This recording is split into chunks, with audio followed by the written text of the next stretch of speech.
नाज़रीन, आज की इस वीडियो में हम बात करेंगे सुल्तान मसूद के बारे में कि सुल्तान मसूद वापस सुल्तान कैसे बनेंगे और फिर मंगोल सुल्तान अलाउद्दीन को फांसी दे दें। एक तरफ तो मंगोलों की तरफ से 40,000 का लश्कर है और उस्मान भी मंगोलों के खिलाफ कैसे चाल चलेंगे और इनको अपनी जमीनों से कैसे निकालेंगे। आज की इस वीडियो में हम इसी पे बात करेंगे और ये सब जानने के लिए वीडियो को एंड तक जरूर देखिएगा और मजीद इसी तरह की वीडियोस के लिए इस चैनल को लाजमी सब्सक्राइब करें। नाज़रीन, सबसे पहले हम बात करते हैं इस जंग की और इस जंग में नईमान 40,000 का लश्कर लेकर आ रहा है और दूसरी तरफ उस्मान भी अकेले हैं और इन तीनों सरदारान में से भी कोई भी उस्मान का साथ देने को तैयार नहीं है क्योंकि उस्मान ने ये जंग नईमान से अकेले ही लड़नी है। तो यहाँ पे हमारी मालूमात के मुताबिक हमें ऐसा लगता है कि ये जंग नहीं होगी और इसकी वजह यह है क्योंकि मंगोलों की फौज की तादाद बहुत ज्यादा है उस्मान बे की फौज से। तो यहाँ पे उस्मान बे लड़ने के बजाय सियासत और अक्लमंदी से काम लेंगे। हमें ऐसा लगता है कि जब नईमान आए तो उस वक्त उसकी फौज की तादाद कम हो और बाकी की फौज अभी रास्ते में हो और यहीं पे उस्मान बे और नईमान की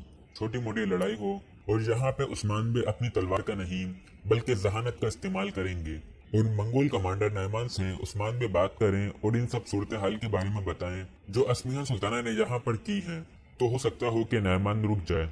और इस बात से नईमान अस्मिया सुल्ताना और सुल्तान अलाउद्दीन के खिलाफ हो जाए और उस्मान बे इस मौके का फायदा उठाते हुए नईमान से सुल्तान मसूद को वापस तख्त पर बिठाने की बात करें और फिर नईमान सुल्तान अलाउद्दीन को तख्त से हटा के सुल्तान मसूद को वापस सुल्तान बनाए और फिर हमें सुल्तान मसूद वापस से सुल्तान बनते हुए नजर आए और फिर मंगोल सुल्तान अलाउद्दीन को फांसी दे दें और इसी के साथ अस्मिया सुल्ताना को भी फांसी दे दें और उसके बाद मंगोल उस्मान बे और सुल्तान मसूद के दरमियान मुआहिदा हो और इस मुआहिदे से नईमान वापस चला जाए। और मजीद इस तरह की वीडियो के लिए इस चैनल को लाजमी सब्सक्राइब करें।